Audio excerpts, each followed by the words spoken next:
કેટલાક સમયથી આનંદીબેનની પણ ફરિયાદ હતી કે તમે ગુજરાત કેમ નથી આવતા. ધીરે ધીરે ફરિયાદ વધવા માંડી, કાર્યકર્તાઓની પણ ફરિયાદ આવવા માંડી, નાગરિકોની પણ ફરિયાદ આવવા માંડી અને ફરી ફરી યાદ આવવા માંડી.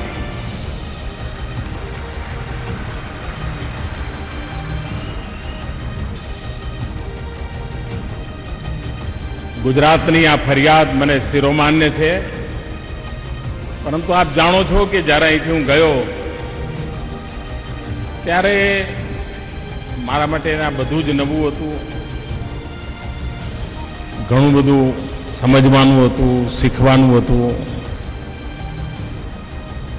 ખાસી મહેનત કરવી પડતી હતી, એમાં ટાઈમ ઘણો જતો હતો. હવે બરાબર આવડી ગયું છે.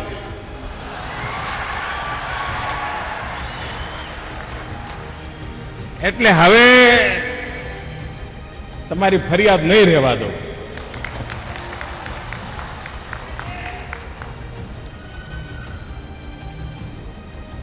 પણ ગુજરાતે મને જે કંઈ શીખવાડ્યું, ગુજરાત પાસેથી હું જે કંઈ શીખ્યો, એ મને ખૂબ કામમાં આવે છે ભાઈ.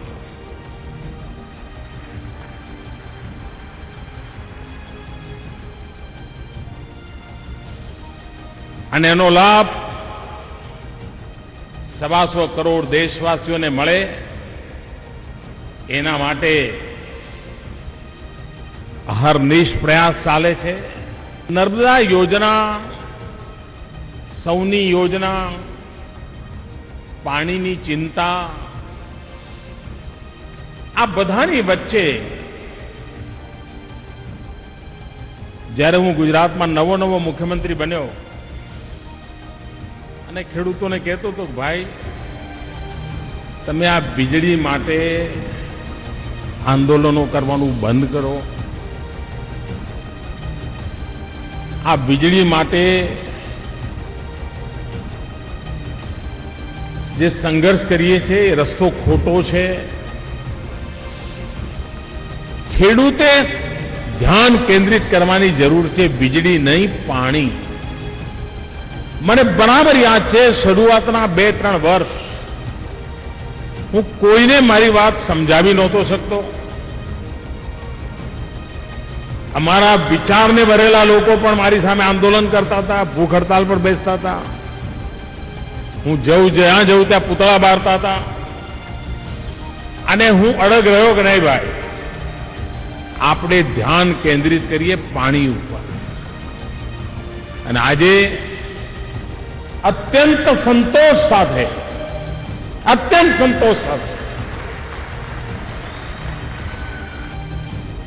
મારે ગુજરાતના ખેડૂતોનો આભાર માનવો છે, અભિનંદન આપવા છે કે મોડે પણ એમણે મારી વાત સ્વીકારી અને ગયા 5-7 વર્ષ લગાતાર એમણે પાણી પર ધ્યાન કેન્દ્રિત કર્યું. 115 ડેમ, આમ કલ્પના તો કરો, આમ ભરાયેલા હશે તરબતર. આખું સૌરાષ્ટ્ર કેવું લાગશે, આખું કચ્છ કેવું લાગશે ભાઈ, જરા કલ્પના તો. સમૃદ્ધિ આવી રીતે આવતી હોય છે, પરિવર્તન આવી રીતે આવતા હોય છે. અરે ટુકડા ફેંકીને તો ચૂંટણીઓ ચાલે, ટુકડા ફેંકીને દેશ ન ચાલે દોસ્તો. અને એટલા માટે અમે ટુકડા ફેંકવાનો માર્ગ નથી અપનાવ્યો, અમે એક સમગ્રતા પરિવર્તનનો માર્ગ અપનાવ્યો. અને લગાતાર 1.5 દાયકો તપસ્યા કરી અને એનું પરિણામ છે કે આજે ગુજરાતની ધરતી પર સ્થાયી રૂપે વિકાસ અને પરિવર્તનના વાતાવરણ બનાવવામાં અને સફળતા પ્રાપ્ત કરવામાં આપણે સાચા પુરવાર થયા. આ વિચાર કરો, આ નર્મદાનું પાણી પહોંચ્યું, જલ પ્રબંધન થયો, એના પરિણામે ખાલી સૌરાષ્ટ્રમાં કપાસમાં 370% ઉત્પાદનમાં વૃદ્ધિ થઈ, મગફળીમાં 600% વૃદ્ધિ થઈ. અને ઘઉંમાં 300% વૃદ્ધિ થઈ. જમીન તો એ જ હતી, જમીનનો ટુકડાની સાઈઝ પણ એ હતી, ખેડૂત પણ એ હતો, પણ એ બિચારો પાણી વગર પીડાતો હતો. જેવું પાણી મળ્યું કે પરિવર્તન આવવાની શરૂઆત થઈ ગઈ. અને હજુ તો જ્યારે આટલા બધા વિપુલ માત્રામાં પાણી મળશે ત્યારે અમારો ખેડૂત શું કરી દેશે. હું જ્યારે મુખ્યમંત્રી હતો ત્યારે વર્ષમાં મારે 2-3 પત્રો તો પ્રધાનમંત્રીને લખવા જ પડતા હતા. શેના માટે? કે યુરિયા મોકલો, યુરિયા મોકલો. વિધાનસભામાં પણ યુરિયા માટે કલાકો ચર્ચા ચાલે. વિપક્ષ અમને આરોપો કરે, અમે દિલ્હી સરકારનો જવાબ માંગીએ. આ લગભગ દરેક સિઝનિંગમાં હતું. હું પણ જ્યારે 2014માં પહેલી વાર પ્રધાનમંત્રી તરીકે ત્યાં ગયો, શરૂઆતમાં મુખ્યમંત્રીઓના જે મને પત્રો આવ્યા જૂન, જુલાઈ, ઓગસ્ટ, સપ્ટેમ્બરમાં, એ યુરિયાની માંગણીના જ આવતા હતા. એટલે મને થયું હું જે કરતો હતો આખો દેશ કરે છે. મને થયું કે આનો કંઈક રસ્તો કાઢવો જોઈએ. ખાલી વ્યવસ્થા સુધારીને 20 લાખ ટન યુરિયાના ઉત્પાદનમાં વધારો કર્યો.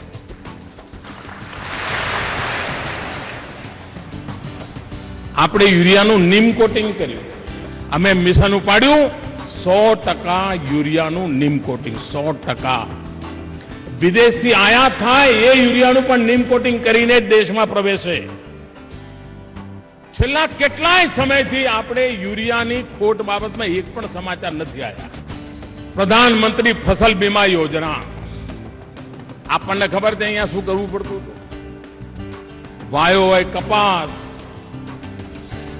અને લખે મગફળી. અને જ્યારે વીમો પાકવાની વાત આવે ત્યારે ઝઘડા ચાલે. પેલો કે ના તે તો કપાસ વાવ્યો હતો, પેલો કે ના સાહેબ મગફળી વાવી હતી, પેલો કે પુરવાર કરતે, પુરવાર થાય નહીં અને રૂપિયા લટક્યા કરે. આ બધું એટલા માટે થતું હતું, પ્રીમિયમ મોંઘું પડતું.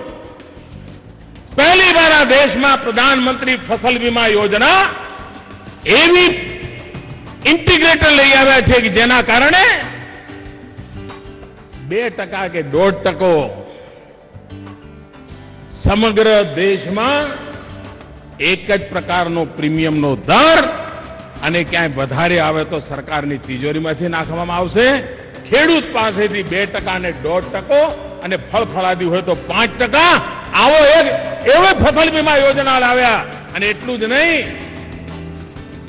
ખેડૂતે વાવણી ન કરી હોય, એને બિચારાએ અખાત્રીજના દાડે વાવણી કરવાનું નક્કી કર્યું હોય, બધું રેડી રાખ્યું હોય, આખો જૂન મહિનો રાહ જુએ, ટીપું પાણી ન પડે.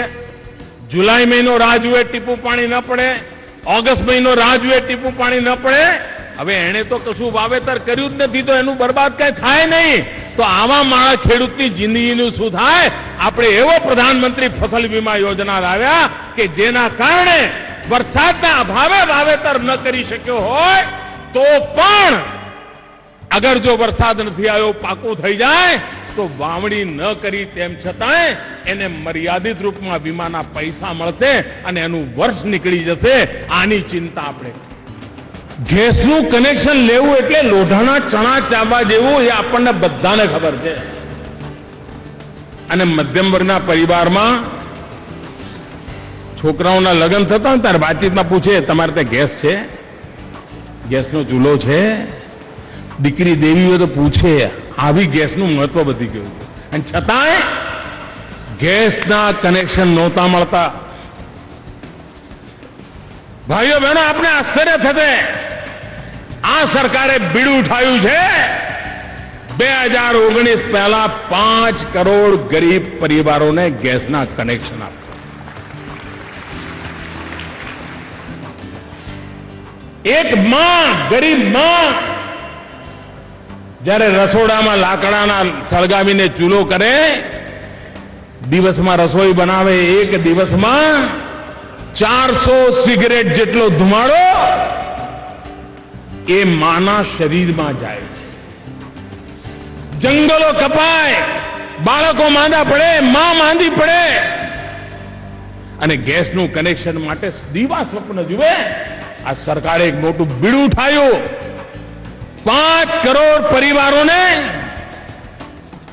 અને યોજના જાહેર કરી છે ત્યારથી અત્યાર સુધીમાં લગભગ 45 લાખથી 50 લાખ વચ્ચે ગેસના કનેક્શનો ગરીબ પરિવારને પહોંચી ગયા. હું ઉત્તર પ્રદેશનો સાંસદ છું. ઉત્તર પ્રદેશમાં જે પરિવારોને ગેસના કનેક્શન મળ્યા છે એમાં 45% દલિત પરિવારો છે. આપ વિચાર કરો કે કેવી રીતે સરકારો ભૂતકાળમાં ચાલી હશે. વિકાસનો મંત્ર, અને આ વિકાસનો મંત્ર જ ગુજરાતના જાહેર જીવનને નવી ઊંચાઈઓ પર લઈ જશે. સમગ્ર દેશમાં વિકાસના મંત્રને લઈને આપણે આગળ ધપી રહ્યા છીએ. અને આ વિકાસનો મંત્ર ગુજરાતની આશા આકાંક્ષાઓને જે રીતે પૂરી કરી એવી જ રીતે આ વિકાસનો મંત્ર પણ સમગ્ર દેશની આશા આકાંક્ષાઓને પરિપૂર્ણ કરવાની તાકાત ધરાવે છે.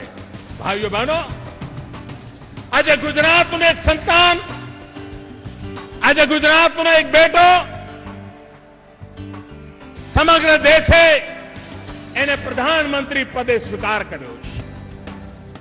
આપણી મારી પાસે અપેક્ષાઓ સ્વાભાવિક હોય, પણ સાથે સાથે ગુજરાત એ વાતને ભલી ભાંતિ સમજે છે કે સમગ્ર દેશના કલ્યાણ માટે જ્યારે ગુજરાતના એક સંતાનની જવાબદારી આવી છે ત્યારે એ જવાબદારી પૂર્ણ કરવામાં ક્યારે ગુજરાતનું આ સંતાન પાછી પાની નહીં કરે, ક્યારે ગુજરાતને નીચું જોવું પડે એવું ક્યારે નહીં કરે. અને ગુજરાતના કલ્યાણના માર્ગને જે રીતે મેં આગળ ધપાવ્યો હતો એવી જ રીતે રાષ્ટ્રના કલ્યાણના માર્ગને પણ પૂરી તાકાતથી આપણે આગળ વધારીશું એવો મને પૂરો વિશ્વાસ. પીએમ મોદી આજે સણોસરા ખાતે 12,000 કરોડના પ્રોજેક્ટ સૌની યોજનાનું લોકાર્પણ કર્યું હતું ને શરૂઆતથી સંબોધનમાં તેમણે હળવી વાતચીત કરી હતી. ત્યારબાદ ગુજરાતીઓને સંબોધ્યા હતા. તેમણે સાથે કહ્યું હતું કે ગુજરાતમાંથી જે કંઈ શીખ્યા છે તે જેમણે જે પણ મેળવ્યું છે તે લાભ દેશની 125 કરોડની જનતાને મળે તે માટે તેમના અહર્નિશ પ્રયાસ ચાલુ જ છે. દિલ્હી જઈને તેમને ઘણું બધું શીખવાનું હતું, સમજવાનું હતું અને એટલો કદાચ સમય પણ લાગતો. દુનિયા એમ કહે છે કે સમગ્ર વિશ્વમાં તેજ ગતિથી આગળ વધનારી ઇકોનોમી અગર કોઈ દેશની છે તો એ દેશનું નામ છે હિન્દુસ્તાન.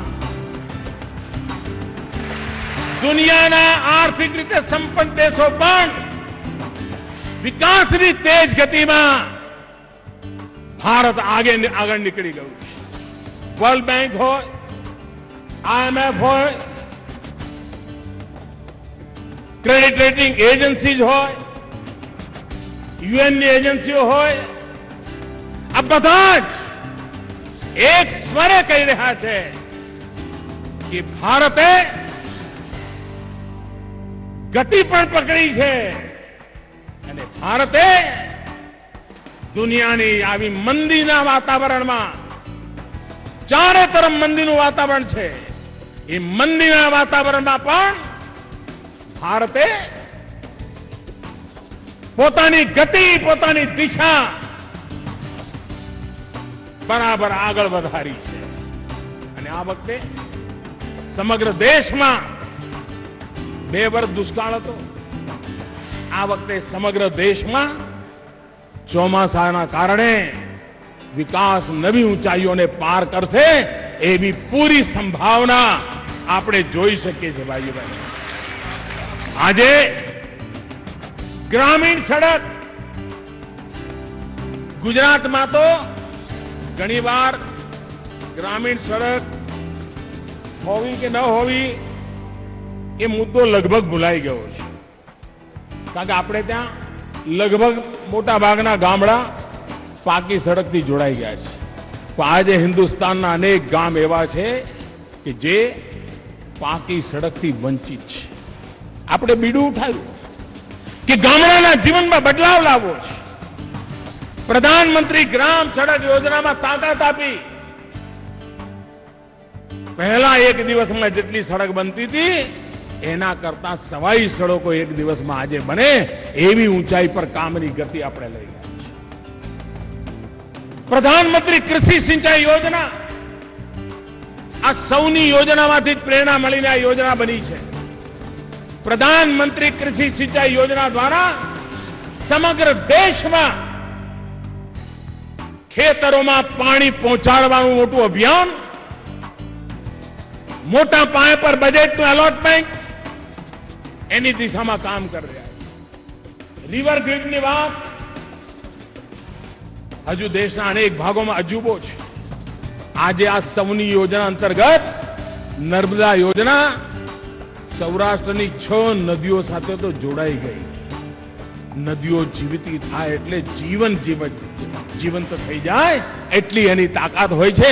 એ કામ આના દ્વારા થઈ રહ્યું છે. નદીઓમાં તાકાત આવી ગઈ છે. ભૂતકાળમાં નર્મદાથી મહી અને સાબરમતી આપણે જોડ્યા હતા. આજે અહીંયા 6 નદીઓને એનો લાભ મળી રહ્યો છે. આવી જ રીતે સમગ્ર દેશમાં પ્રધાનમંત્રી કૃષિ સિંચાઈ યોજના દ્વારા હિન્દુસ્તાનના ખૂણે ખૂણે પાણી પહોંચાડવાનું